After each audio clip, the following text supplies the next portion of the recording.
those working at the very grassroots, agronomists, school teachers, policemen. And His Majesty was more than just a keen observer. Being useful meant helping fix the problems that he encountered and empowering the Thai people to do the same. He had a mind that was at once kinetic and deliberate, creative, as we've heard, and scientific.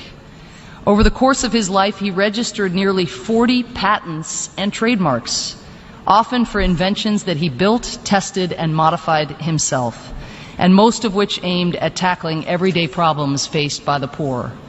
This is completely extraordinary. Take the invention nicknamed the monkey's cheeks, which he designed to address the perennial floods that Thailand experiences.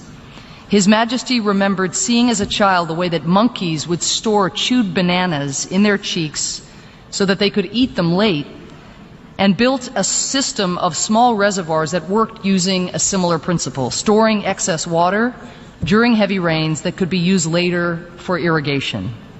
The system of the monkey's cheeks is still being used across Thailand today.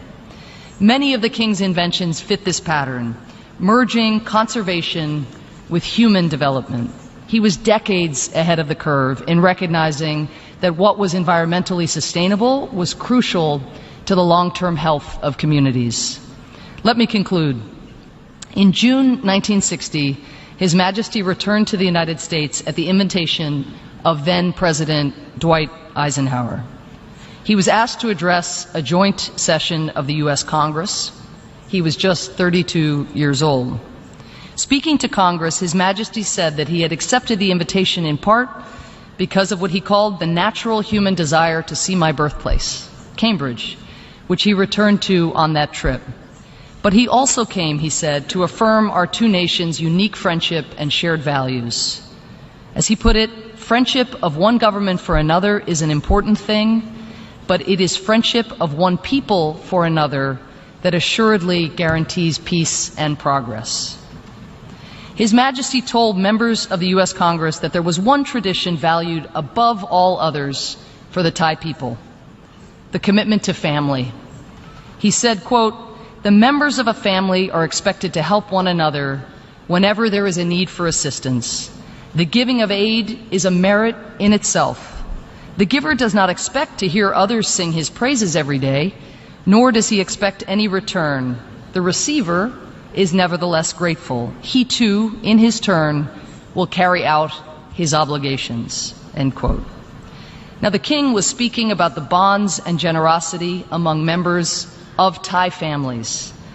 But in retrospect, his words can just as easily be applied to the way that he lived his life, a life of always looking for ways to be useful to those in need, a life of giving and of serving every single day, not to earn praise, not to get something in return, but rather because that is what one does for family.